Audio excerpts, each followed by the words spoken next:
Learning how All right, who wants to share their screen? um Oh, smooth. Thank you, thank you. I can share my screen. All right.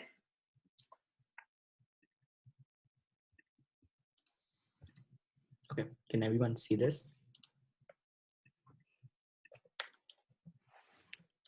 This in a tweet.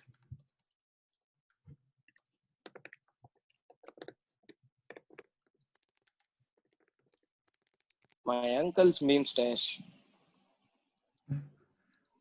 I'm definitely following that.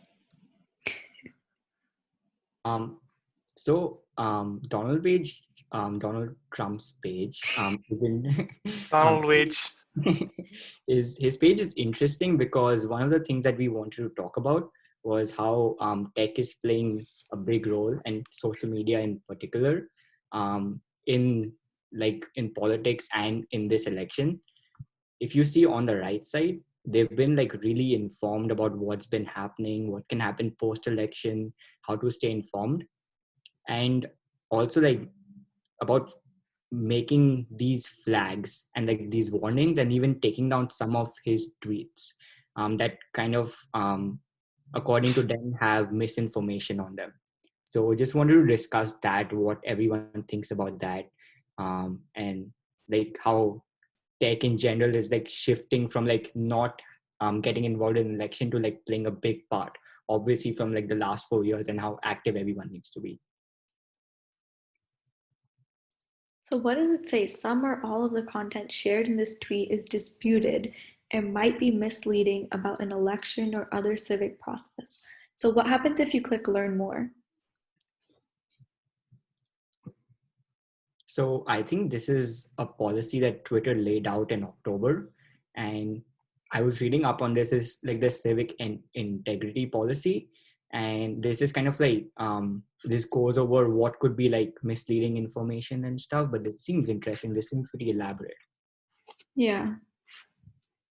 I think it's basically about like false informations, and according to them, this violates the policy of like spreading kind of like information in like a very discussion of like public policy or something in a very bad manner.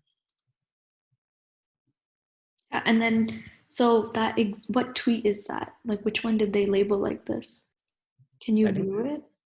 No, so I think what happens is that there are some tweets like this which they have labeled as like this source may not be correct, but there are some tweets which could be more damaging according to them, so they just straight away take it down. So we can't No, I even. think you can click view and you can see it. Can you? Yeah, there was a large number secretly dumped. Oh my God. So if we go on Facebook and we look at that exact tweet, what do they respond with? Let's go over here. It just says, oh, it's right there. You just scroll past it. Yeah, it's that one. So Facebook is interesting in the sense that they don't take down like the posts or whatever it is. They always flag it like this. And according to them, what Facebook's policy is that they don't feel comfortable with kind of like oppressing the post, Blocking out information. Yeah. blocking out information. They wanna still give everyone on their platform like access to all the information, but they'll be like flagging it with this like message. Yeah, that's interesting. So if you guys were Twitter or Facebook, or I mean, if you guys were any of these, which one would you follow? Would you go as far as Twitter is, or would you just stop halfway where Facebook is? I feel like Facebook still kind of encourages by not fully blocking out anything. It's like, oh, you say whatever you want, and we'll give you like a warning. It's like being in that kid in the classroom where, have you guys done like the red card, yellow card system, right? You don't have the red card, it's just a yellow card. So it's like your parents are never involved. You just kind of get the warning sign from the teacher, and it's like, okay, like I guess I can do it again because people still want to continue to push the boundaries of what they can and can't do. So I'd rather go with Twitter's definitely. Yeah, I think I agree. I feel like you have to have some sort of like you have to have some ceiling. There can't be just like no limits. You can write whatever you want. We're not going to govern it at all. Like there has to be some limit that you have just as a moral responsibility.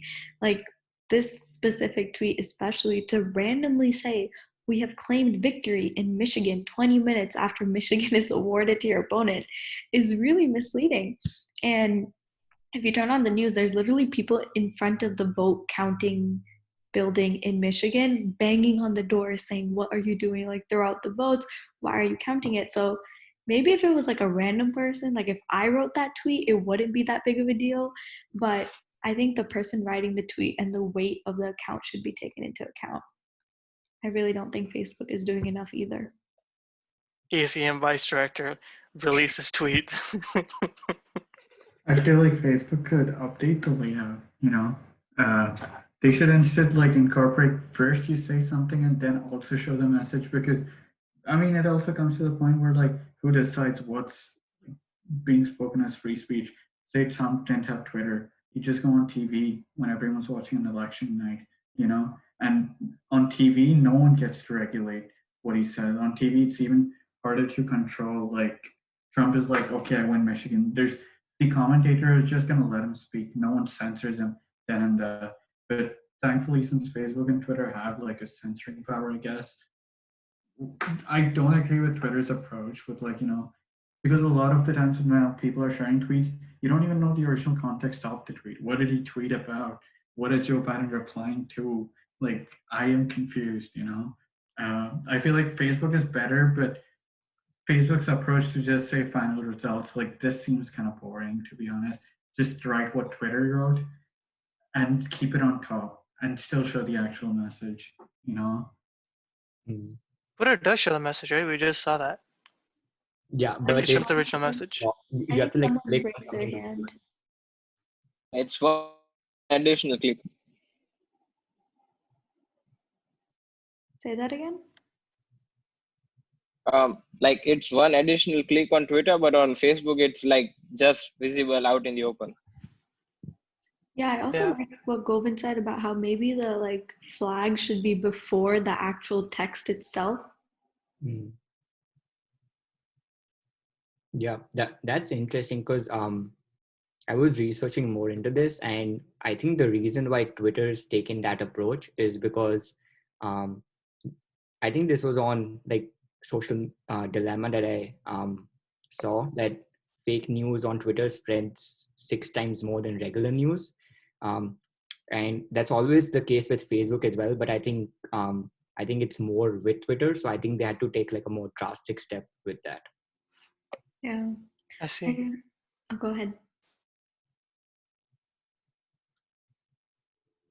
Oh no, I wasn't saying anything. I was just agreeing with what he said. Oh, I heard on, I think it was over the weekend, I heard there was like a doctored video of Joe Biden that was like cut up into chunks, and it was like showing that he forgot what state he was in, and apparently it was a false video. But so many people were inclined to believe it that they believed the video, and it was viewed by 1 million people right before election day. And that's kind of crazy. Like 1 million people had to see it before you were able to take it down. So I think, yeah, that was definitely true, that they do need to do a better job. Mhm. Yeah, Also, the voting resources right now, they seem kind of pale in comparison. I feel like no one could have predicted this, but so many people have no idea how the AP declares races right now, you know? How is how is California called before even a single vote was cast, you know? But how is like say Nevada still not called? Like there are actual statistics going on behind, but so many people seem unaware. They're like, how can you declare before you even count all the votes? I've seen Yeah. so many comments on Facebook. It's like, no people, this is how stats works. Even if all the votes went to the other guy, the first one would still win. That's how you say yes. In cases like California, it's like if the polls show that he's anyways, I guess, say twice as likely, twice as likely to win, they immediately will give him the race. Like it would take a miracle for the polls to be completely wrong. Yeah. That was interesting though. Like yesterday night at 11 p.m. our time, as soon as like the clock hit 11, they were like 3 states to Joe Biden, like Washington, Oregon, California. It's like you don't even take a minute to know. And I think that's true. Like as soon as the polls closed, they declared that. But the opposite of California, Oregon, and Washington would be like Alabama, Kentucky. But they didn't do that for Alabama and Kentucky. They waited for the votes to come in. So I think that is a good point that you bring up. It is kind of a little bit unbalanced. Well, there's actually like a reason for that though, because in Kentucky, especially the races were much closer, where in California it's a Yeah, much that's higher true. proportion.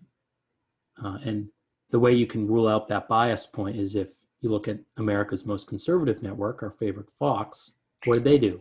They did the exact same thing as everyone else. So there's no bias.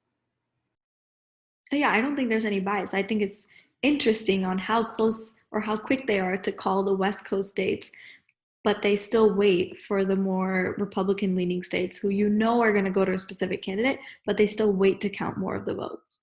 So like the AP, what it actually does before the election, they I think select about 150,000 people, like registered voters, and they ask them who you're voting for, which state you're from. And I think like since it's the AP, it like in the last election they were about 99.8% accurate. Like that 0.2, I guess it's just God who can predict that with that amount of accuracy. But like for them, it's always like out of these 150,000 people, it's pretty likely, you know, even if you just had 3,000 people from each state, you can predict with a good amount of certainty. Like in California, say that's out of those 3,000, 2,500 said Biden, you know, it's pretty likely that Biden would have won that anyway. And I feel like they also take into account different polls conducted over like all these, you know, years, and they give them some sort of a weight to these. I feel like, yeah, and I agree. Kentucky, it was much more split vote, and I feel like the polls would have also shown that, you know. Mhm. So what about like resources for tracking the votes? What have you guys been using? Whose like user experience have you liked the most? I personally like the New York Times the most. I feel like CNN gives me a heart attack every 5 seconds with their stupid predictions. Yeah, So a lot more times seen in like a lot of the times they overestimate what's gonna happen. Like they estimated like a landslide on day one of the election, but now it's like a nail biter. And they keep like updating the graph and saying like playing out every single combination yeah. when there's literally 3 states. Like I can do that in my head, bro. Chill. But I think what I've been using is I just type in election updates in Google, Mhm. and like Drew said earlier on the call, Associated Press. It just gives me the map and the swing states and the probability, and that's all I need. I can just tune in like every 30 minutes or so. Yeah. Yeah, that one's nice too. I think so. First, I wanted to say about the Google thing. Google follows Associated Press, and they have a good UI. Like it's nice. Like they give you everything in one small place, and you get all the questions, the senators, the house, the Oh, like you yeah. get everything in one place, and it's really, really very comprehensive. I think not much of a learning curve. New York Times is a little bit more extensive than Google, but I'd say that New York Times is this thing where they draw a tree where they predict the outcomes, like all possible things which can go wrong or go correct or something. So yes, that's good. They are giving the situation, like they are saying, okay, Pennsylvania is like 86%, like 86% of the votes are calculated, and then they go ahead and say that okay, Philadelphia has these many votes are not calculated, and these are damn leaning because the reason, like all of the analysis stuff is there on New York Times, and the and someone put the 270 to win.com. Yes, that's a unique site. Like it's a little bit different from both of them, but the 270 to win, like you can actually click on states and experiment yourself to see who is getting the 270. So yeah, people make predictions on their website and share the screenshots on social media to show what they think would be the outcome. Yes, so there's that. All these three are like the most widely used, but I myself prefer the Google one because like it's really quick to do stuff there, and it's always accessible. Yeah, I'm really glad you brought up Google because that's what I've been following as well. Like this, what I wanted to show is too, because like over here they have like a pretty good parameter, like Govind said and you said, like they're getting stuff from like the Associated Press, so it's pretty legitimate. And they have like, if you like go and like try to zoom over, they have like state by state reporting, which is pretty nice. I feel like they didn't have this like last election, and this is pretty good to like keep track of like everything. And like you can always go to like the Associated Press over here and like just get like general information about the election, which is pretty nice because I've been like because I didn't know that you can like just view information like this. So yeah, that was pretty cool. Yeah, so also the Google thing doesn't have a lot of unnecessary stuff. It only shows you everything necessary at your hands reach. So if you go to New York Times, there will be 50 things you don't care about the election. But on here, you see that there's only the map, there's only the parameters on the top, and only the stuff we should really be looking at. Nothing distracting, nothing like no long essays of stuff from some editor, or no advertisements or other New York Times or other CNN articles we should care about. Also, I've noticed that the Associated Press, like they have this reputation of trying to call stuff only when they know it can be accurate, because the reason is like CNN calls stuff a lot early. I saw that when today I noticed that Michigan was called out really late by the Associated Press when they really confirmed that it's going to be blue, but CNN called it really early. Then after a few hours, I think New York Times called Michigan, and then the Associated Press. So Google has the reputation and they want to maintain it, and that is why they like go with the Associated Press callings in the map.